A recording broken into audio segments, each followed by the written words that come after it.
je voudrais juste m'assurer que les personnes qui vont intervenir sont présents. Grégory, Colline, Julie, Isabelle. Un petit coucou à l'auditoire. Bonjour à tous. Oui, bonjour. Bonjour à tous.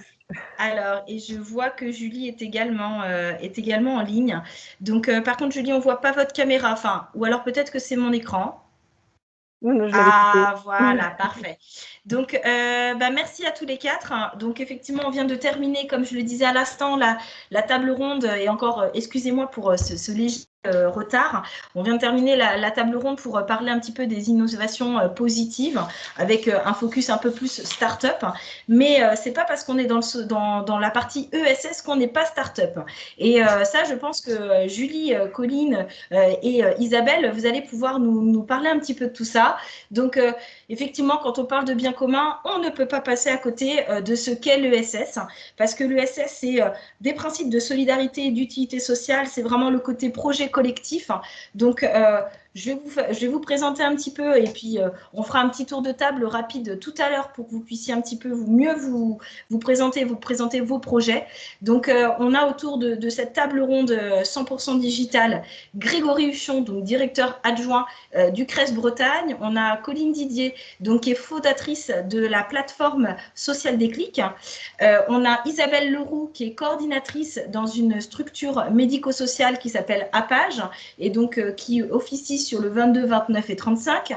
Et puis, on a Julie Lévesque, qui est cofondatrice de Commune Opportunité et qui est par ailleurs, pour Julie, qui fait partie du programme Femmes entrepreneuses de chez Orange. Et donc, hier, on avait Céline Doublet qui est intervenue à l'occasion d'une des tables rondes et qui a donc parlé de ce fameux programme. Les liens des tables rondes d'hier et d'aujourd'hui seront disponibles en replay d'ici la fin de la semaine. Donc, vous pourrez reprendre un petit peu tout ça. Donc, je vais donner, avant que chacun se présente sur le tour de table, ça sera tout à l'heure, notamment pour vous, mesdames, plus de femmes que d'hommes, c'est comme quoi le Summit for Good nous réunit tous, toutes surtout. Donc, merci Grégory pour une fois que la minorité n'est pas féminine. Donc, alors par contre, on ne vous entend pas. Je pense qu'il faut que vous activiez votre micro. Bon, voilà, c'est parfait. Très bien. Donc, effectivement, on ne pouvait pas passer autour de cette table ronde qui valorise l'entrepreneuriat social sans parler d'ESS et de donner la parole au CRES Bretagne. Donc, merci Grégory pour ce petit panorama et un petit portrait de ce qu'est l'ESS. Donc, je vous laisse la parole et je vous propose de passer les slides. Vous me dites suivant et je suis au taquet. Eh ben, donc bonjour à toutes et à tous. Donc j'ai 10 minutes pour essayer de vous dresser un petit portrait, périmètre de ce qu'on appelle l'économie sociale et solidaire, à la fois en termes de poids, d'activité, d'organisation. Bon. Suivante. Donc, je pars du principe que vous ne savez pas grand-chose. Si, bien évidemment, s'il faut aller plus vite, vous me dites. S'il faut ralentir, on pourra aussi repréciser les choses. Donc, en 2014, il y a eu une loi sur l'économie sociale et solidaire qui a consacré un peu et stabilisé le périmètre de l'économie sociale et solidaire, sachant que on a mis une focale sur cette question-là en 2014, mais c'est une construction historique de plusieurs siècles. Je ne vais pas le propos aujourd'hui, mais l'histoire des coopératives, du mouvement associatif, elle est lointaine. Donc, ce qui caractérise l'économie sociale et solidaire, c'est un mode d'entreprendre collectif avec 3 grands principes. Le premier, c'est on travaille ensemble, on agit ensemble, pas pour partager des bénéfices, mais pour une finalité sociale, sociétale, environnementale, etc. Premier principe. Deuxième principe, on a un fonctionnement démocratique, donc les dirigeants sont élus.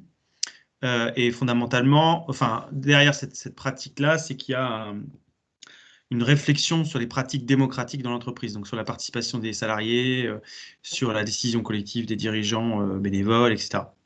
Et puis, troisième principe, c'est que la gestion financière, alors j'ai mis encadrée, elle est régie par un certain nombre de principes, notamment sur l'affectation des excédents, à la fois en termes de réserves obligatoires, donc il y a des obligations de constituer des réserves qui sont impartageables, dites impartageables, elles ne peuvent pas être réparties selon les actionnaires.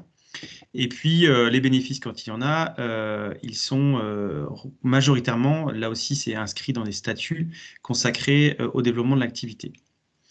Et ce qui se traduit aujourd'hui dans le périmètre de la loi de 2014 sur, on va dire, deux familles. Il y a ce qu'on appelle les périmètres historiques, à savoir les statuts de l'économie sociale et solidaire, donc les statuts associatifs, coopératives, mutualistes et les fondations. Et puis depuis 2014, les sociétés commerciales de type SAS, SARL, qui respectent les principes, peuvent se revendiquer de l'économie sociale et solidaire et se faire immatriculer au registre du commerce comme tel. La diapo suivante va nous résumer ce que je vous dis là, c'est-à-dire que voilà, on a en fait, l'économie sociale et solidaire est un mode d'action, un mode d'entreprendre qu'on peut retrouver dans l'ensemble des activités. Et donc, avec les entreprises à statut classique sont reconnues de fait comme entreprises de l'économie sociale et solidaire. Et les sociétés commerciales doivent respecter les principes et l'inscrire dans leur statut. Donc, par exemple, si on est à SAS, on doit inscrire un certain nombre les 3 principes que j'ai rappelés doivent apparaître dans les statuts de l'entreprise. Voilà, donc voilà pour le périmètre, je vais très vite. Hein. Aujourd'hui, ce qu'on appelle l'économie sociale et solidaire à partir de ce périmètre-là, c'est donc 13 500 établissements employeurs, une très grande majorité sous statut associatif, environ 150 000 salariés. Ça correspond aujourd'hui à un emploi privé sur 5 en Bretagne, ce qui n'est pas rien, avec bien évidemment des différences territoriales importantes au niveau des intercommunalités, EPCI, je ne sais pas si c'est un acronyme qui vous est familier, hein, mais c'est les établissements publics de coopération intercommunale, donc les agglomérations, les métropoles, les comités de communes, etc. Et donc aujourd'hui, voilà, c'est variable selon les territoires, et on trouve une plus forte une plus grande part de l'économie sociale et solidaire, souvent dans les territoires ruraux. Voilà, suivante. L'autre, peut-être l'élément chiffré qu'on peut essayer de donner, c'est aussi d'autres approches, d'autres réalités qui montrent que l'économie sociale et solidaire, c'est vraiment dans l'activité quotidienne des Bretons, des Bretonnes en Bretagne, et puis de l'ensemble de la population. Par exemple, 2 cinémas sur 3 sont aujourd'hui des cinémas associatifs ou coopératifs. Les acteurs de l'économie sociale et solidaire recyclent ou réemploient 200 000 tonnes de matière. Voilà, il y a un tiers des établissements sanitaires qui sont soit mutualistes, soit associatifs, ainsi de suite. Donc on a là-dedans, quand on fait la photographie de ce qu'est l'économie sociale et solidaire aujourd'hui, à la fois des établissements, des entreprises qui ont des dizaines, voire des centaines d'années d'existence. Et puis, il y a, surtout en ce moment, toute une dynamique, une émergence de création d'activités, de nouvelles activités sur notamment tous les enjeux, on va dire, environnementaux et puis du social au sens large, du care, ce qu'on appelle aussi, hein, de prendre soin des autres. Notamment, on peut penser sur les enjeux autour de la petite enfance ou des personnes âgées. Diapo suivante. Je regarde d'un coin de l'œil. Ah, ici un petit bug de mise en forme, mais pour vous dire que... Non, bah c'est pas très grave. On a je regarde en parallèle mon diaporama de secours pour voir ce qui... Ok. On parlait écosystème tout à l'heure, j'entendais dans la conversation. Donc, chaque milieu, chaque milieu a ses écosystèmes, on va dire. Là, j'ai essayé de vous dresser rapidement ce qu'est l'écosystème de l'économie sociale et solidaire. On a en gros des logiques d'organisation par secteur d'activité qu'on retrouve dans l'économie classique, hein, des fédérations, des branches professionnelles, des syndicats employeurs. On retrouve aussi des logiques d'organisation par statut. Donc, par exemple, les professionnels du tourisme associatif ou social et solidaire, ils se retrouvent dans des fédérations, ils ont un syndicat employeur qui organise un peu leur activité, ainsi de suite. Et puis, on a aussi ce qu'on appelle les grands statuts, donc le mouvement associatif, le monde coopératif qui est aussi organisé. Voilà, donc on va dire dans les spirales bleues, plutôt en logique verticale, on a tout ce qui est logique sectorielle, statutaire, et puis on a des organisations territoriales à tous les échelons. J'ai pas mis les échelons européens et internationaux, mais il y a aussi bien évidemment des organisations européennes et internationales. Et donc on a dans chaque région une CRES, une chambre régionale de l'économie sociale et solidaire. Et on a une spécificité en Bretagne, c'est qu'on a des pôles locaux de l'économie sociale et solidaire qui sont chargés un peu de faire ce travail de développement à l'échelle des territoires. Voilà, donc ça c'est l'organisation, on va dire plutôt politique de l'économie sociale et solidaire. Et puis on a notamment en Bretagne développé un écosystème d'accompagnement. C'est la diapo suivante. Alors, je ne l'ai pas mis dans la diapo, mais c'est la discussion précédente qui me l'a fait penser. Cet écosystème d'accompagnement, il a été labellisé French Impact, puisque le ministère alors à l'époque, c'était le ministère de la Transition écologique, mais maintenant, le secrétariat d'État à l'économie sociale et solidaire a été rattaché à Bercy. On fait souvent la navette entre différents ministères, mais peu importe. En tout cas, le précédent commissaire à l'économie sociale et solidaire avait lancé une initiative qui s'appelait French Impact, de labellisation d'écosystèmes d'accompagnement et de développement de l'économie sociale et solidaire.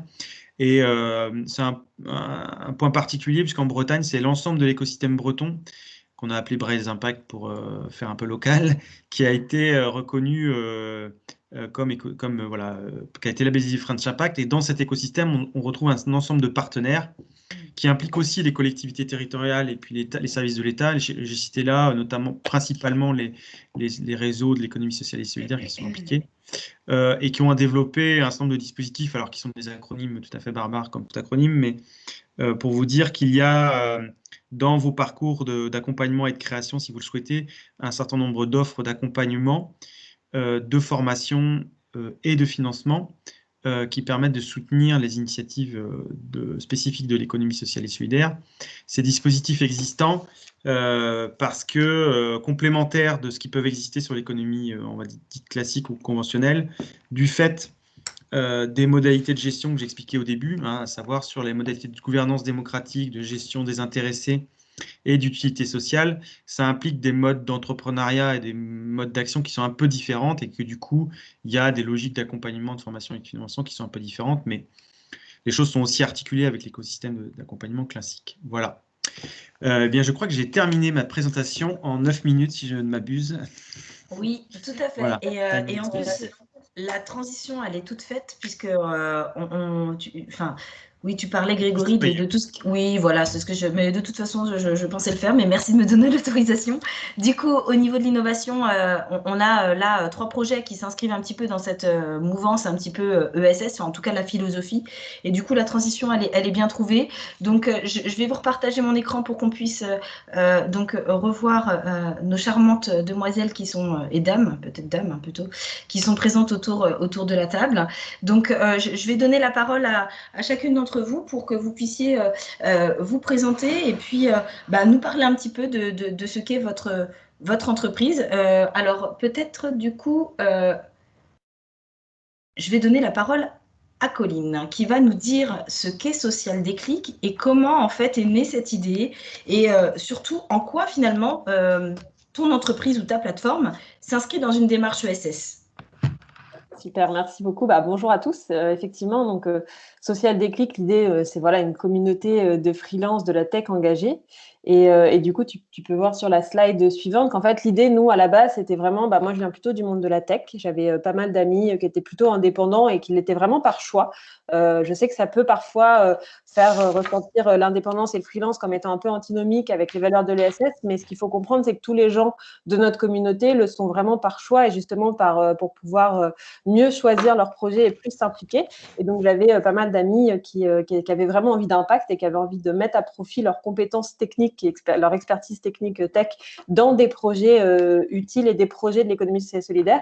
Et moi, connaissant un peu mieux le milieu de l'ESS, je me suis dit qu'il y avait vraiment un lien à faire parce que les deux avaient ce même objectif qui était plus d'impact et essayer de plus s'insérer dans des projets sociaux et environnementaux, quoi. Donc, l'idée de Social Déclic, c'est vraiment faire le lien entre ces deux mondes, le monde des freelances de la tech et celui de l'économie à impact positif, de l'économie sociale et solidaire.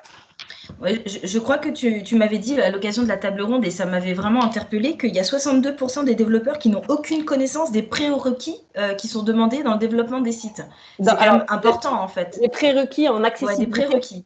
En accessibilité, par exemple, numérique. Donc, l'idée, c'est aussi au-delà de faire le lien et de créer de la rencontre, c'est vraiment permettre aux freelances de monter en compétence sur les sujets déjà du numérique responsable, accessible à tous et inclusif, et aussi sur sur la manière dont travaille l'ESS et de bien comprendre en fait la démarche de l'économie solidaire pour pas, c'est pas juste on arrive avec nos expériences dans des entreprises plus classiques, c'est on essaie de vraiment bien comprendre les problématiques de l'ESS et comment la technologie peut servir vraiment à plus d'impact positif, quoi. Donc c'est vraiment effectivement, il y a une méconnaissance par exemple de tous les prérequis pour qu'un site soit accessible à tous, c'est-à-dire à des daltoniens, à des handicapés, à des personnes qui auront des difficultés à naviguer sur le web. Ça, c'est une vraie réalité aussi. Il y a beaucoup de monde qui ont des difficultés. Donc, l'idée, c'est à la fois d'apporter une expertise technique, mais de l'apporter de manière responsable, accessible et inclusive. D'accord, merci beaucoup. Donc, du coup, tu veux peut-être que je passe la slide suivante, c'est fait? Oui, parfait. Du coup, voilà, l'idée de la communauté, c'est vraiment, on a d'un côté des freelances qui sont en quête de sens, qui ont vraiment à cœur de mieux connaître et de mieux s'intégrer dans l'ESS et qui sont prêts à réaliser des tarifications acceptables dans des structures engagées. Et de l'autre côté, l'idée, c'est d'avoir des acteurs de l'économie à impact environnemental et social à la recherche de prestataires à des tarifs abordables. L'idée, c'est de pouvoir vraiment faire le lien entre ces deux mondes et que chacun y trouve son compte et les aider sur tous les enjeux tech en gardant bien en tête que, bien sûr, la tech est un moyen pour être plus visible et pour avoir plus d'impact et pour toucher plus de bénéficiaires. Ce n'est pas une fin en soi, c'est vraiment un moyen qui sert l'objectif d'avoir plus d'impact et de toucher, comme je l'ai dit, plus de bénéficiaires, quoi. Donc, c'est vraiment comme ça qu'on le voit. Et du coup, peut-être pour terminer, donc nous, on a fait le choix effectivement d'être une association, donc on s'inscrit directement dans l'ESS par plusieurs, déjà parce qu'on avait à cœur d'avoir un statut juridique qui était clairement ESS, et puis aussi parce qu'on est vraiment dans la co-construction de cette communauté, donc chacun participe à la construction de Social Déclic. Donc c'est vraiment l'idée, ce côté associatif, c'est quelque chose qui nous tient vraiment à cœur.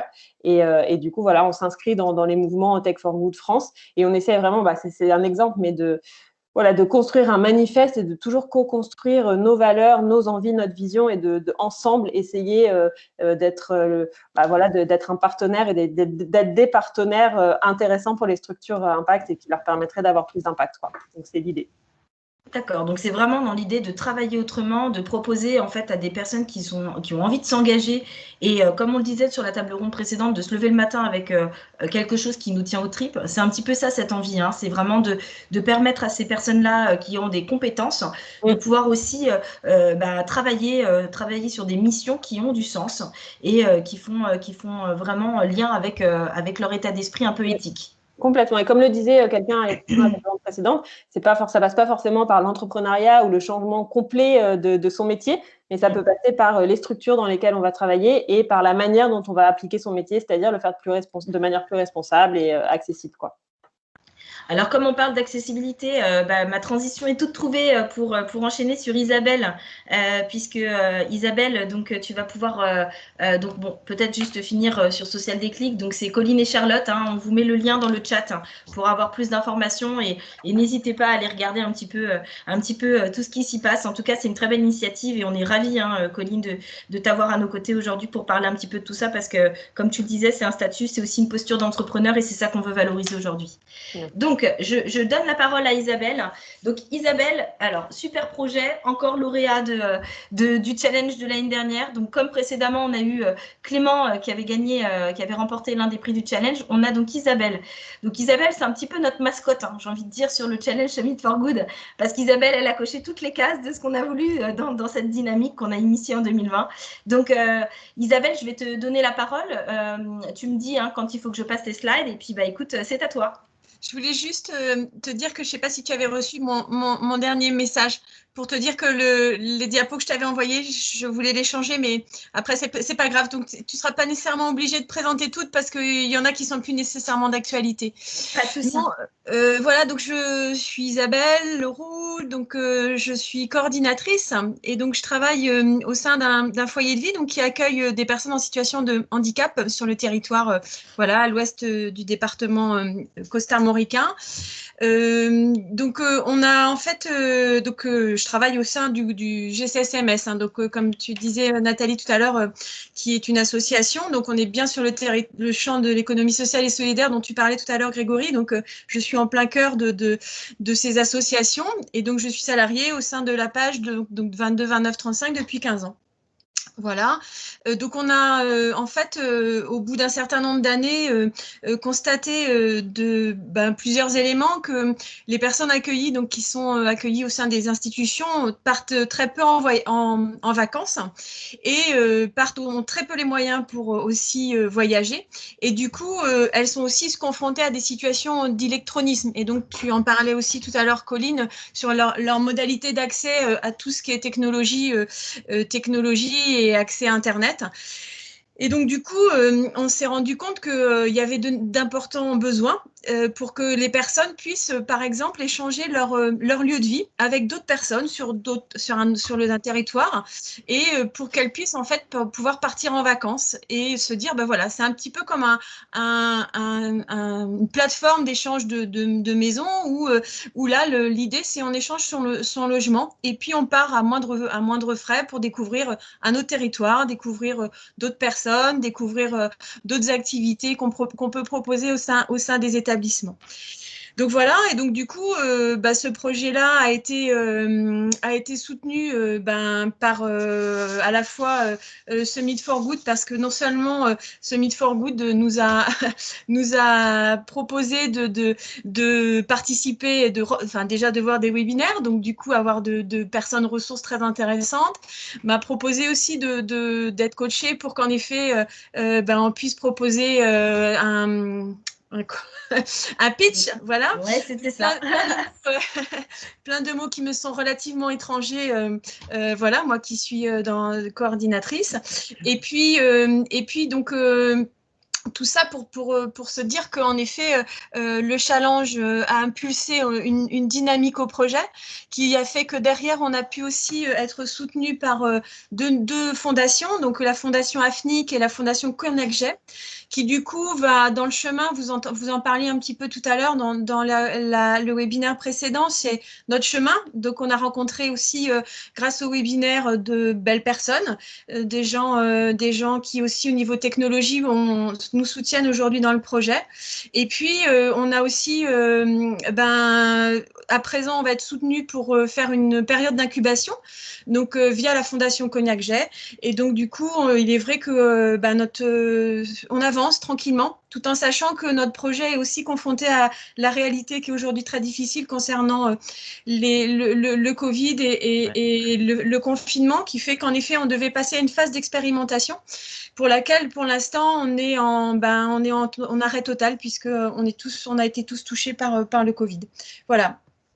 D'accord, merci beaucoup Isabelle. Donc effectivement, pour résumer, donc Isabelle, plutôt éloignée de l'univers des nouvelles technologies du numérique, et puis qui, grâce en fait à la plateforme collaborative de Summit for Good, a pu rentrer en contact avec un développeur et une autre personne qui ont rejoint un petit peu son équipe pour former vraiment un ensemble, apporter des compétences, se stimuler et se booster chacun, et puis gagner le challenge, et puis aussi au niveau de ton employeur, puisque c'est ça, de pouvoir crédibiliser un petit peu cette action et ce projet que tu portes, que tu animes et que tu vis, et puis de pouvoir lui donner plus de corps au sein de ton entité. Donc c'est vraiment ça. Donc et puis effectivement c'est un très très beau projet, puisque là on touche en plein sur les inégalités, sur vraiment le côté inclusion. Donc c'est vraiment un très beau projet, et on est ravis de t'avoir aujourd'hui autour de cette table ronde. C'est vrai, excuse-moi, j'ai pas.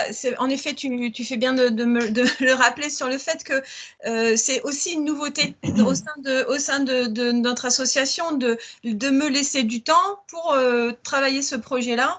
Et c'est aussi du coup une innovation de par une modalité d'organisation différente. On fait quelque chose de beaucoup plus collaboratif que ce qu'on ne peut faire autrement. Parfait, c'est tout à fait ça. Et donc, comme on parle de travailler autrement et puis de proposer des choses qui ont du sens, et ça fait aussi lien avec la plateforme Social Déclic, on va parler maintenant de commune opportunité. Donc, du coup, Julie, es-tu toujours là? Absolument. Eh bien, c'est parfait. Donc, je te partage l'écran pour que tu puisses, à ton tour, présenter avec ton support ce qu'est commune opportunité, que tu nous en dises un petit peu plus. Avec grand plaisir. Donc, bonjour à tous. Donc, Commune Opportunité, c'est une société de l'économie sociale et solidaire que l'on a montée à 3 associés en 2019. Donc, au niveau des associés, ça forcément, ça fait tilt avec Social Déclic, puisque du coup, on a un développeur web qui était en quête de sens. Nous avons une directrice artistique qui était en quête de sens.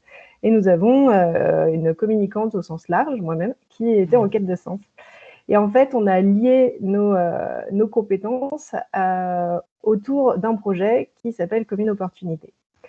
Pour vous en dire plus, je vous propose qu'on passe à la slide d'après. Du coup, est-ce que j'ai la main pour le... Alors non, je ne peux pas te donner la main. Par contre, tu me dis passer à la suivante. Alors, on peut passer à la suivante. Voilà, tout à fait. Donc, pour revenir sur l'origine de Commune Opportunité, donc, on est parti d'abord d'un constat qui est qu'il y a d'entreprendre en France. On a sauté une slide. Oui, elle est là. Donc, il y a une forte envie d'entreprendre en France. Par exemple, il y a 49% des 18-34 ans qui se disent intéressés par la création ou la reprise d'entreprise. Et il y a une vraie envie aussi d'avoir une meilleure qualité de vie.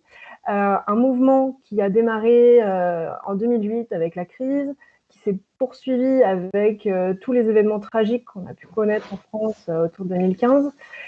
Et là, on est en train de réenfoncer le clou avec, évidemment, la pandémie qu'on connaît. Et donc, ces envies entrepreneuriales, est-ce que ce ne serait pas bien de les orienter vers les territoires qui en ont besoin?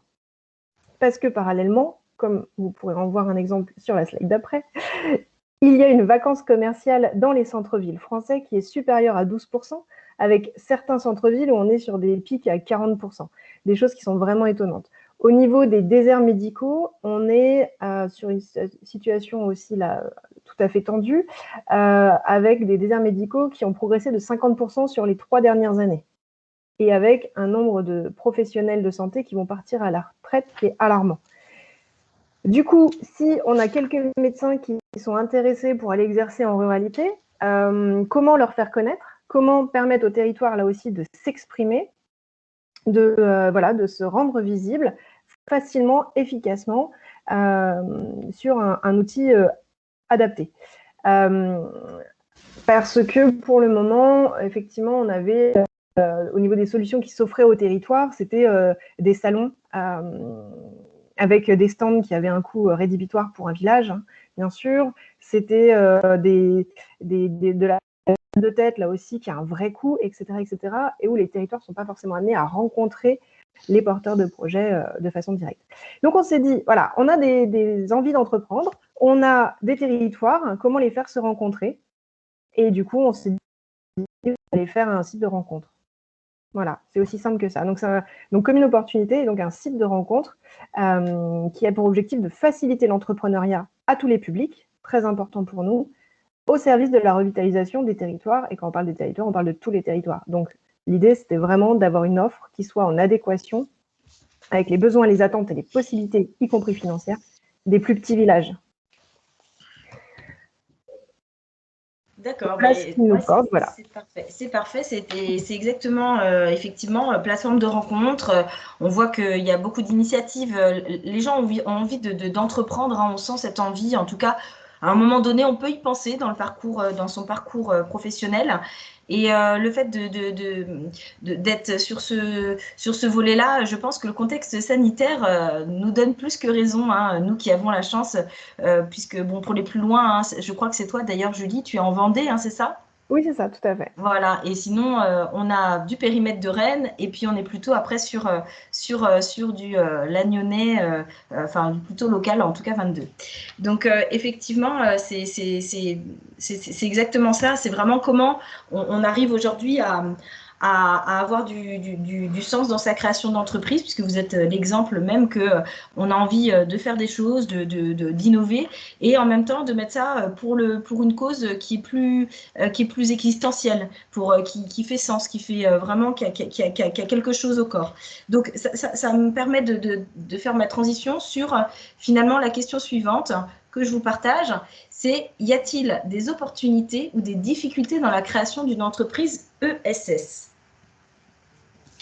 Qui veut se lancer? Allez, je peux me Moi, lancer. je veux bien. Pardon. Ah, vous battez pas, hein. Allez-y. Ah, vas-y, Colline, si tu veux. Ok. Effectivement, je pense qu'il y a à la fois des opportunités et des difficultés. Nous, on a voulu tout de suite s'inscrire dans une démarche ESS parce que c'était vraiment, effectivement, on voulait s'inscrire dans ce secteur-là parce qu'on pensait que ça fait sens de construire une structure qui a des objectifs, un impact social ou environnemental en premier lieu et avec un modèle économique viable. Donc, ça nous semblait vraiment évident. C'est pour ça qu'on a choisi d'ailleurs assez naturellement et le statut associatif. Après, la difficulté, peut-être, c'est toujours effectivement la frontière entre nous, on est une association tout de même commerciale avec une envie d'être autofinancée et d'avoir une croissance organique et du coup, voilà, de vraiment vivre de la génération de revenus qu'on aura. Et c'est toujours cette frontière entre, voilà, qu'est-ce qu'on peut aller voir, quels sont nos interlocuteurs en tant qu'association un peu commerciale qui veut s'autofinancer. C'est pas vraiment les incubateurs classiques, on va dire, ou les modèles de financement classiques. Personne ne peut investir dans une association. Et à côté, effectivement, côté ESS, on peut, nous, vu qu'en plus on est sur le sujet de l'indépendance, enfin des indépendants et des freelances, et de se dire est-ce qu'on n'est pas est-ce qu'on est en phase vraiment avec les valeurs, comment à la fois interagir. Moi, je trouve que la difficulté, c'est le positionnement. Nous, on a envie d'être finalement un peu entre les deux, c'est-à-dire qu'on a vraiment envie d'être une association, c'est-à-dire que tous les bénéfices sont partagés, on ne détient pas la valeur de ce qu'on va construire. En revanche, on a aussi envie d'en vivre et d'en vivre avec, en étant interne et juste salarié, pas du tout en étant associé ou ce genre de choses. Donc voilà, c'est toujours cette limite, mais en tout cas, pour nous, c'était une évidence. Je ne sais pas si c'est une opportunité dans l'ESS, mais c'était une évidence en tout cas. Parce qu'on parle de statut, donc moi je me suis renseignée aussi pour préparer cette table ronde et on parle d'un statut qui a vu le jour. Peut-être Grégory, est-ce que tu pourrais nous en dire plus sur ce statut qui est ESUS, je crois que c'est? Alors, c'est pas un statut ESUS, c'est un agrément. Ah bah voilà, donc en plus j'ai faux. Un agrément ministériel. D'accord. Je ne l'ai pas cité parce que ça brouille encore les pistes, mais disons que l'ESUS, c'est un agrément qu'on vient positionner sur des structures de l'ESS, mais il y a des structures de l'ESS qui n'ont pas l'agrément ESUS. Et cet agrément permet de mobiliser des financements, de la finance solidaire, en fait, des produits de la finance solidaire, voilà. Notamment, et puis un certain nombre d'aides publiques, quoi. Mais voilà, c'est pas un statut, c'est un agrément. C'est un agrément. Mais la question moi, que j'avais envie de poser à Colline, c'est pourquoi vous avez choisi le statut associatif et pas une SCOP, par exemple, ou enfin, voilà, je sais pas trop. C'est vrai qu'on s'est vraiment posé la question. En premier lieu, nous, on est un projet assez récent qui s'est monté cet été, donc c'était par facilité de mise en place. En premier, c'était ça, finalement. Et en y réfléchissant, en continuant, parce comme on est vraiment dans la co-construction, mais qu'on est avec des indépendants qui ont envie de rester indépendants et qui sont attachés à garder leur statut, leur entreprise, on trouvait que c'était le plus fluide. Mais c'est vrai qu'encore hier, je discutais avec Nathalie Wright et on se posait la question de ce qui était le plus pertinent entre les deux. Nous, c'est vraiment le fonctionnement. Et aujourd'hui, c'est associatif parce que c'était le plus simple à mettre en place. Et pour l'instant, ça nous convient. Et ça convient aux freelances d'être membres de l'association et de co-construire avec nous, mais sans, voilà. Ok. Super. Et donc, du coup, Julie, toi, de ton côté, pour Commune Opportunité, c'est quel statut? Alors, nous, on est une SAS de l'économie sociale et solidaire. Donc, on s'est posé la question de l'association, mais nous, on a basculé du côté entreprise commerciale. Mais voilà, pour nous, ça reste une vraie difficulté de l'assumer, entre guillemets. Pas en interne, parce qu'on vit très, très bien et on est très fiers de notre statut. Et en fait, c'est une vraie conviction. Par contre, de réussir à l'expliquer à l'externe, c'est un vrai sujet. Un vrai sujet. Et je vous remercie d'ailleurs de cette opportunité de faire un peu mieux connaître ça, parce que c'est des vrais sujets. En fait, nous, pourquoi on a choisi ce statut d'entreprise de l'économie sociale et solidaire? Parce que voilà, les valeurs, c'est ça qui nous anime, c'est ça qui nous a rapprochés au sein de l'équipe et qui nous a fait créer cette structure. C'est ça qui nous porte et c'est ça qu'on voulait au cœur du projet. Et le jour où il n'y a plus besoin d'un outil comme cela, on fermera et on sera très heureux. Enfin, c'est vraiment ça. Et notre but, c'est pas de faire des gros sous et de rouler en Ferrari. Ça ne nous intéresse pas du tout, ou en Porsche. Donc, néanmoins, pourquoi l'entreprise? Parce que même si on relève de l'économie sociale et solidaire, on peut faire rentrer un investisseur privé s'il y a besoin à un moment. Et nous, on pourrait en avoir besoin. parce que si on veut faire décoller le projet, il se peut qu'à un moment, on ait à injecter du cash. Du capital, ouais, bien voilà. sûr. Et donc, le statut nous permet. Donc, c'était pour avoir plus d'ouverture voilà, par rapport à ça. Et aussi parce que nous, on a besoin de se consacrer à comme une opportunité et donc de se salarier à terme. Voilà, ça, on aurait pu le faire aussi avec une association, mais voilà, c'était quand même les deux éléments principaux. Et effectivement, la difficulté, j'ai encore eu cette discussion la semaine dernière avec quelqu'un où pour lui, les entreprises de l'économie sociale et solidaire, c'est du bullshit, grosso modo. Ça m'a fait très, très plaisir comme échange. Et pour lui, c'est soit on se destine à faire beaucoup d'argent et à revendre très cher son entreprise, soit on fait une association. Et puisqu'on fait une association, on va chercher des fonds de dotation ou des subventions et puis la vie ira bien, quoi. Et en fait, pour moi, créer une entreprise de l'économie sociale et solidaire, c'est une entreprise, en fait, comme Colline, une entreprise voilà, commerciale qui va s'autofinancer, qui va grandir de sa propre façon, voilà, avec ce qu'elle génère.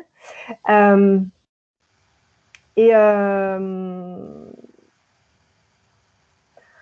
sais pas comment. Enfin, l'idée, on ne cherche pas la sortie, on cherche la.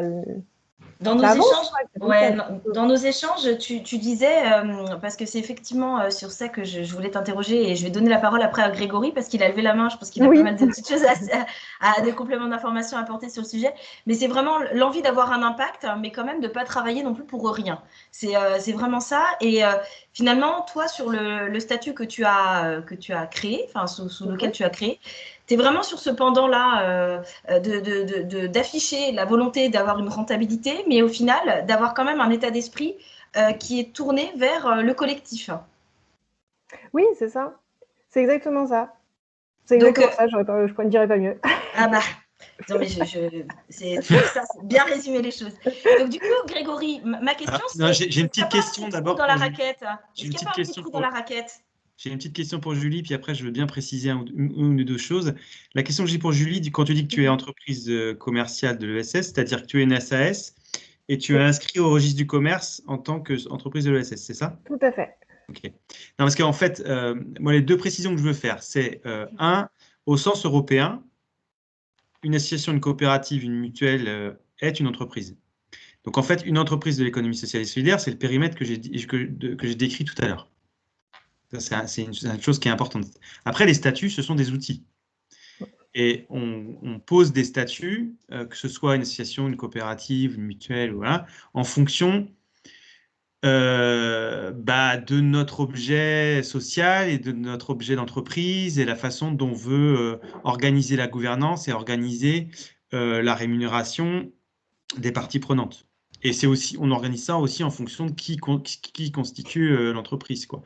Si demain, par exemple, Colline, elle souhaite que les deux parties prenantes de part et d'autre soient impliquées dans la gouvernance, peut-être qu'il faudra qu'ils se transforment en société coopérative d'intérêt collectif pour avoir un collège des salariés, un collège des bénéficiaires. Et puis, enfin voilà. Donc, moi, ce qui me semble important, là, pour clarifier pour les participants, c'est de dire une association, même si pour une partie d'entre elles, c'est pas bien vécu, mais c'est aussi une entreprise. C'est-à-dire qu'une entreprise de l'économie sociale et solidaire, ça peut se traduire dans différents statuts. Voilà. Donc en fait, pour Julie, c'est surtout de dire, nous, on est une entreprise de l'économie sociale et solidaire sous statut SAS, reconnu et inscrit comme tel dans le registre du commerce. Et ça veut dire que dans nos statuts, mais c'est peut-être ça qu'il faut préciser dans votre description de votre activité, dans nos statuts, on a appliqué ce que je disais tout à l'heure, des règles de gestion et de gouvernance qui sont démocratiques, etc. Enfin voilà. Je pense que c'est ça qui est important de préciser. Voilà, je m'arrête là. Ouais, donc effectivement, Isabelle, je pense que toi, tu n'étais pas encore sur le stade de création, mais ça peut t'inspirer un petit peu ces retours d'expérience. Pour Colline, plutôt association, pour Julie, plutôt SAS de l'ESS. Donc, et puis avec le témoignage de Grégory qui est plutôt vraiment sur de l'analyse fine, puisque les statuts, normalement, tu maîtrises. Donc, Isabelle, toi, ça t'inspire quoi? Quel est ton ressenti sur le fait d'innover justement dans cette partie ESS? En fait, en effet, hein, on n'a pas encore résolu la situation de statut administratif et juridique. Par contre, il est vrai que moi, je pense que ce qui était important, en tous les cas, ce à quoi je tenais, après, je ne sais pas si au sein de l'évolution du projet, les choses iront dans ce sens, c'est que chacun a une voix. Et je trouvais que au sein de, alors ce que j'avais retenu, en tous les cas, au sein des sociétés coopératives, peut-être un peu à la différence des associations qui ont en effet leur statut avec un président et puis des bureaux, enfin des conseils d'administration.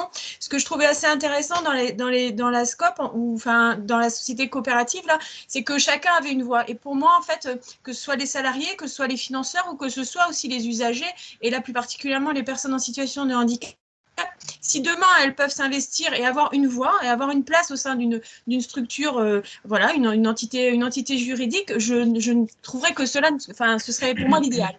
Maintenant, le projet va mûrir, va peut-être pas prendre ce chemin-là. Bien sûr, bien sûr. On verra, mais la volonté, c'est qu'en effet, ils puissent aussi avoir une volonté pour les personnes en situation de handicap, une volonté d'émancipation aussi pour intégrer ces associations, ces associations citoyennes, qui sont d'une manière, qui leur donnent accès à des choix et à leur liberté un peu, d'une certaine manière.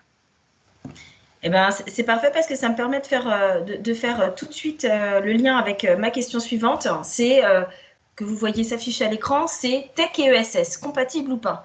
C'est important parce qu'on voit quand même que quand on parle de tech, on parle quand même toujours de profit, de génération de rentabilité. Enfin, en tout cas, c'est l'objectif ultime hein, quand on est derrière la tech. Et ESS, bah, c'est plutôt le contraire. Et pourtant, on voit bien que des initiatives émergent et qu'elles ne sont pas du tout confrontées, mais plutôt dans un univers, elles peuvent vraiment cohabiter, coexister et puis bah, voguer hein, vers l'entrepreneuriat. Donc, je ne sais pas qui pourrait nous en parler un petit peu, réconcilier l'ESS avec la tech. Peut-être Colline, puisqu'en l'occurrence, avec la plateforme que tu as mis en place depuis peu, c'est un petit peu ça. Oui, exactement. Je pense qu'il y a un peu déjà, il n'y a pas de réponse. Je pense que c'est pas tout blanc, tout noir. Mais il y a deux sujets, en fait. Pour moi, il y a le fait que le numérique, il y a la responsabilité, on va dire, écologique, environnementale. Donc ça, c'est un sujet. Effectivement, faire du numérique, ça va avoir un impact. On ne peut pas le négliger. En revanche, du coup, c'est à travailler sur comment le faire. Il y a tout ce jeu-là, tout cet enjeu-là, de comment faire un numérique responsable, accessible, inclusif. Et puis après, il y a l'autre piste où j'ai envie de dire, nous, en tout cas, comme on le voit, c'est vraiment que le numérique, comme je le disais un peu au début de la présentation, soit un moyen pour avoir plus de visibilité, pour atteindre plus de bénéficiaires. On l'a vu, ça remplace pas du tout la relation humaine, mais pendant le Covid, ça a permis de créer du lien. Pendant les confinements, ça permet quand même de faire des choses. Et l'idée, c'est vraiment de travailler sur c'est plutôt la manière de faire le numérique qui est vraiment important, je pense, parce que l'utilité et le moyen au service d'un enjeu social ou environnemental, je pense qu'il est vraiment là. Voilà, ça peut vraiment permettre d'avoir plus de visibilité, plus d'impact. Ça dépend juste comment on peut le faire. Et puis aussi, il y a beaucoup d'innovations qui peuvent se faire dans le numérique. Ça change beaucoup, très souvent. Et il y a des nouvelles manières aussi de développer qui sont en open source, qui sont ouvertes à tous et qui peuvent permettre du coup un maximum de structures d'utiliser des outils. Et donc, ça ne veut pas forcément dire un logiciel propriétaire qui va faire beaucoup d'argent parce que le développeur est très pointu. Je veux dire, ça veut pas forcément, c'est pas forcément lié à profit. Ça dépend aussi comment on le fait. On peut très bien faire un logiciel avec 20 développeurs et qui soit complètement gratuit et open source et chacun développe sa partie. Et ça peut être des solutions très intéressantes aussi pour les structures. Donc, le faire de manière responsable, accessible, inclusif et bien garder l'objectif et se dire que le numérique est juste un moyen, la tech est seulement un moyen pour atteindre les objectifs. Oui, tout à fait, tout à fait. Donc, Julie, c'est un petit peu ça aussi hein, pour Comme une opportunité, hein, la technologie plutôt au service d'une cause un peu plus importante, qui est, pour rappel, la revitalisation des centres-villes et des centres-bourgs. Donc, je ne sais pas quel est ton avis, toi, justement, sur le fait de cette opposition qu'on peut voir des fois dans certains articles sur tech contre ESS ou du coup, tech pas forcément très responsable. Qu'est-ce que tu en penses ? Moi, je pense que non, il n'y a pas d'incompatibilité. C'est effectivement la tech au service de l'ESS, de même que c'est l'argent au service du bien commun. C'est pas forcément un gros mot non plus de le dire. Après, nous, on essaye aussi justement d'engager un changement qui n'est pas tous les jours facile, puisque nous, de ce côté responsable, on a encore toute une marge de progression, et je serais ravie d'en discuter avec Colline, j'en ai tout à fait conscience. Mais par exemple, nous, dans notre approche de commune opportunité, on ne veut pas faire d'agrégation de contenu. On ne veut pas faire de trafic à tout prix, etc. Et pouvoir dire, nous, on a 100 000 visiteurs par jour. Pour nous, ça ne ferait pas sens. Nous, ce qu'on a envie, c'est d'avoir, on a un peu plus de 1000 visiteurs uniques par mois, mais qui sont très qualifiés, en fait. Et c'est ça qui nous intéresse. Le but du jeu, ce n'est pas que des gens qui ne devraient pas nous trouver, nous trouvent. Enfin, on n'a pas envie de faire du référencement à tout va ou du référencement payant à tout va. Ce n'est pas ça l'idée. L'idée, c'est que les gens puissent nous trouver de façon chirurgicale, en fait, quasiment. Alors, c'est un vrai travail, effectivement, au niveau de la communication, au niveau du référencement, mais c'est aussi un travail d'évangélisation auprès des territoires, puisqu'il y en a un certain nombre, ce qu'ils veulent, c'est être au milieu du monde, quoi. Ils veulent être vus. Et oui, mais est-ce que vous ne voulez pas plutôt être vus par les 50 qui vous cherchent pour de vrai, ou vous voulez vraiment être vus par 5000 personnes qui ne viendront même pas en vacances chez vous? Donc, c'est responsabiliser un petit peu l'usage de la technologie, quoi. Aussi, oui, tout à fait. Et par exemple, aussi, c'est tout bête, hein, mais quand on met des photos sur le site, on fait de plus en plus attention à ce qu'elles ne soient pas trop lourdes. C'est des petites bêtises, mais qui vont faire que, voilà, on va prendre des petites choses de la tech qui sont applicables par tout le monde, hein, pour être un peu plus responsable. On utilise le numérique, on essaie de le faire mieux. Oui, tout à fait. Et puis, du coup, Grégory, pour parler un petit peu de tout ça, là, Tech, ESS, comment est-ce que ça se passe? J'étais en train de me dire que c'était un sujet de thèse, on pourrait y passer 3 heures, mais ah, oui. J'ai essayé de faire le tri dans mes idées, parce que j'avais beaucoup de choses qui venaient, mais j'ai 3-4 idées, j'ai essayé d'être assez succinct. La première, c'est que, en fait, quand on regarde l'histoire de l'économie sociale et solidaire, elle intervient sur des champs d'activité là où il y a des enjeux sociaux environnementaux. C'est-à-dire que l'économie sociale et solidaire apporte une réponse dans l'histoire de l'humanité, j'ai envie de dire, parce qu'il y a une indignation de personnes. À un moment donné, là, en ce moment, l'indignation collective, elle est principalement autour des enjeux environnementaux, elle n'est pas que là-dessus. Et du coup, de fait, c'est là que se positionnent les structures de l'ESS. Mais il y a un siècle, les scopes ont été créés parce qu'il y avait une indignation sur la rémunération des ouvriers vis-à-vis du grand patronat, quoi. Voilà. Donc, et des exemples comme ça, il y en a des centaines. Et moi, je situe la question de la tech là-dedans, c'est-à-dire c'est quoi aujourd'hui l'indignation qu'il y a aujourd'hui sur la tech, ou quel est l'enjeu sociétal, et ce qui fait qu'aujourd'hui des gens ont envie de lier la question de la tech et de l'ESS. Parce que sans doute que les modèles hyper-capitalistiques qu'il y a dans certaines activités de la tech, ils interrogent ces modèles-là. Ils interrogent pour des raisons de... Voilà, tous les jours, on entend parler d'Amazon, bon, voilà. Donc là, il y a ces modèles-là, ils font des GAFA, voilà. Et ces modèles-là, ils interrogent, et je pense que c'est légitime que des citoyens, des entrepreneurs aient envie de faire différemment.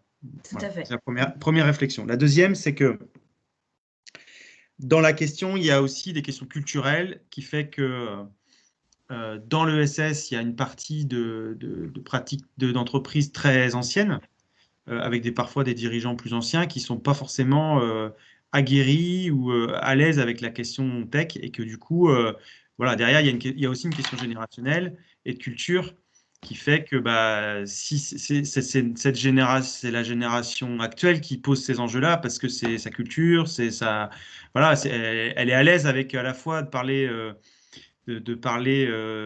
ESS, entrepreneuriat social, environnement, transition énergétique, et puis en même temps de parler de technologie numérique, quoi. Voilà. Donc, je pense qu'à moyen long terme, si on positionne bien la tech comme un outil au service d'enjeux sociaux et environnementaux, je n'y vois pas vraiment de problème. Après, il y a un troisième, puis je rajouterai un petit mot à la fin, mais un troisième élément, c'est que mais ça a été dit un peu tout à l'heure par Julie, c'est souvent la problématique de l'ESS, c'est lié à sa capacité à mobiliser des gros financements. Parce que ces modèles économiques qui sont plutôt des modèles économiques patients, pas forcément rémunérateurs à court terme, et quelqu'un qui a beaucoup d'argent, peut avoir du mal à investir. Quoique, il y a beaucoup de choses qui se bougent dans le domaine, et c'est en train de... il y a des passerelles, il y a beaucoup de passerelles qui sont possibles. Mais du coup, c'est quand même un élément aujourd'hui sur les enjeux numériques où parfois il faut des gros apports en capitaux qui peut être une difficulté de croisement. Voilà. Et le dernier élément, c'est un point sur lequel je veux insister parce que Nathalie, dans ton pitch pour poser la problématique, tu as simplifié ce qui est normal quand on pose une problématique, mais moi j'insiste sur un point, c'est que l'économie sociale et solidaire doit faire de l'excédent si elle veut durer. Voilà. La question, c'est comment on fait cet excédent, à quel prix, comment on fait cet excédent et comment on le répartit.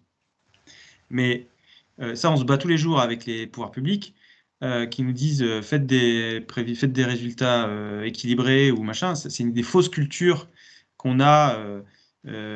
C'est que pour qu'une structure, une entreprise, quelle qu'elle soit, doit réinvestir, bien payer ses salariés, renouveler ses outils de travail, elle doit générer des excédents. Voilà. La question, c'est comment tu génères ces excédents, voilà, dans quelle éthique tu les génères, et puis comment tu les répartis. Voilà. Donc, si on résume, c'est vraiment tech versus ESS, c'est un faux débat, c'est plutôt des opportunités conjoncturelles et générationnelles, en fait.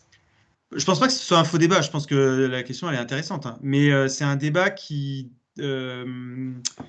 comment dire ça, me semble un débat de maintenant et qu'il faut le traiter, il faut le discuter, il faut le partager, il faut que les univers se croisent, se rencontrent, voilà. En tout cas, pour moi, ce n'est pas deux mondes qui sont opposés dissociés. À jamais. Voilà. À jamais. Voilà. D'ailleurs, je pense que si votre initiative, elle est aussi, je pense que cette initiative-là, on l'aurait difficilement eu il y a ne serait-ce que 5 ans. Oui, tout à fait. En fait, effectivement, on voit que les choses bougent. Hein. Je refais le lien encore avec la table ronde d'hier où on a vraiment parlé des politiques et de vraiment cet essor qu'on ressent avec plein d'initiatives, French Impact, voilà, des mouvements d'entrepreneurs qui se forment pour vraiment avoir une vie entrepreneuriale plus inclusive, plus respectueuse, plus voilà. Donc, on est vraiment dans cette mouvance, hein, tout à fait. C'est le côté générationnel, comme on disait tout à l'heure. Donc, on est en phase hein, sur tout ça. Nous, l'idée, c'est d'impulser cette dynamique via le Challenge Summit for Good de création pour le bien commun, que ce soit projet innovant technologique ou que ce soit tout simplement projet innovant par sa manière en fait d'appréhender et d'approcher le marché. C'est en ça où l'ESS est différenciant et qu'elle a toute sa place dans cette dynamique. Je propose de vous partager la question de la fin. Sur un petit peu quels seraient vos conseils à partager pour innover dans l'ESS. Donc, qui veut prendre la main? Je laisse ouvert, hein, c'est la dernière. Sinon, je désigne. Hein. Colline. C'est vrai que c'est tenter de pas peut-être d'innover en tentant comment dire toutes les mécaniques, quelle que soit la source, que ce soit de l'ESS. Ou nous, par exemple, on a décidé de tenter un modèle économique qu'on pense innovant parce que pas forcément classique dans justement les métiers de mise en relation, où c'est la contribution libre et du coup, c'est chacun qui donne ce qu'il souhaite, la contribution volontaire après une mise en relation. Donc voilà, l'idée, c'est on a pris à la fois on est parti d'un modèle économique très classique sur il y a une mise en relation et il y a une commission qui est prise pour la valeur ajoutée. Puis on s'est aussi inspiré de modèles économiques comme par exemple chez Hello Asso sur le principe de don, en se disant finalement, est-ce que cette commission, elle doit certes exister, mais est-ce qu'elle pourrait pas être libre ou volontaire? Donc peut-être que d'innover, c'est de prendre un peu de partout des idées et puis d'essayer de les concaténer. Super. Et du coup, Isabelle, toi, pour montrer un petit peu, pour partager cette envie d'innover et puis finalement de se lancer dans cette aventure un petit peu de l'ESS. C'est vrai que c'est aussi la volonté tenter d'être entouré, d'être soutenu dans le projet qu'on peut ou l'idée qu'on peut avoir. Après, je pense que il y a l'innovation aussi en termes à développer ou à imaginer encore. Et nous, on y touchera un petit peu, j'espère, avec ce projet-là, en termes d'accessibilité, pour qu'en effet aussi le numérique soit demain accessible. Alors, on parlait de culture tout à l'heure, mais de génération, mais que le numérique soit aussi accessible pour tous et par tous, quoi. Et pour le coup, je pense que là, on a encore tout un champ à travailler nous-mêmes en tant que professionnels. Et aussi, il y a toute une volonté, je pense, un des principes, c'est aussi, au-delà de l'innovation, c'est de l'émancipation. C'est qu'on est en capacité de s'émanciper tout à chacun, que ce soit en tant que salarié, que ce soit en tant que femme, que ce soit en tant que, voilà, que personne en situation de handicap. Voilà. Oh, super. Et ben, Julie, du coup, pour te donner ce petit mot de la fin sur partager un petit peu l'idée d'entreprendre, mais toi en plus sur un caractère, puisque c'est rentabilité quand même assumée, donc ça c'est très bien aussi. Donc voilà, qu'est-ce que tu pourrais nous partager? Je pense qu'il faut savoir pourquoi on fait les choses. Très sincèrement, aller creuser au fond de ses entrailles et de savoir si ce que l'on souhaite, c'est effectivement répondre à un besoin qu'on a identifié dans la société. Est-ce que c'est un vrai besoin, voilà, ou un vrai problème, une vraie problématique. Ou si notre rêve, c'est de pouvoir se payer une île aux Bermudes. Voilà, donc déjà, on ne fera pas la même chose. Donc voilà, d'aller voir au fond de soi, d'être très sincère avec soi-même et de s'aligner par rapport à ce qui est important pour nous. Et à partir de là, de laisser jaillir la boîte à idées. Je pense que c'est comme ça qu'on pourra innover effectivement et avec sens, et donc dans l'économie sociale et solidaire. Voilà, être très sincère, très aligné. Je remarque quand même qu'au cours de nos échanges, tu nous avais parlé de Ferrari, là tu parles d'une île aux Bermudes. Je pense que tu as des ambitions qui sont quand même plutôt pas mal, hein, si jamais il y a de la place. J'ai été inspirée par 2-3 capitalistes de mon entourage. Voilà, moi, j'ai quitté Paris pour un petit coin de Vendée où je suis très heureuse et où je vais m'empresser d'aller planter des tomates ce week-end. Ben, ça, c'est très bien, ça mon rêve. très bien. Être épanoui, voilà, adéquation, projet, vie personnelle, c'est très très important. Donc on est en face avec ça. Bah écoutez, je vous remercie encore pour. On a un petit peu débordé, donc bah, merci à tous les quatre hein, de nous avoir partagé un petit peu votre ressenti, d'avoir animé ce débat et d'avoir aussi évoqué vos projets, vos envies et puis les ambitions que vous vous donnez pour tout ça. Donc c'était vraiment un plaisir d'être présent avec vous. Je vais en profiter pour parler un petit peu du challenge parce que c'est aussi pour ça qu'on est là, c'est de valoriser un petit peu cette dynamique qui a pour objectif de faire émerger des projets innovants à impact. Donc, toujours cette plateforme collaborative qui vous permet que vous soyez étudiant, demandeuse d'emploi, enfin demandeur d'emploi, hein, je dis femme, mais voilà, vous pouvez vraiment vous aussi œuvrer pour un monde meilleur. Donc des idées, on voit que finalement on parle d'aller chercher dans ses entrailles, on en a tous, hein, des idées qui peuvent peut-être demain faire quelque chose qui ait du sens pour la planète et pour l'environnement. Donc voilà, n'hésitez pas à aller déposer vos idées, vos projets.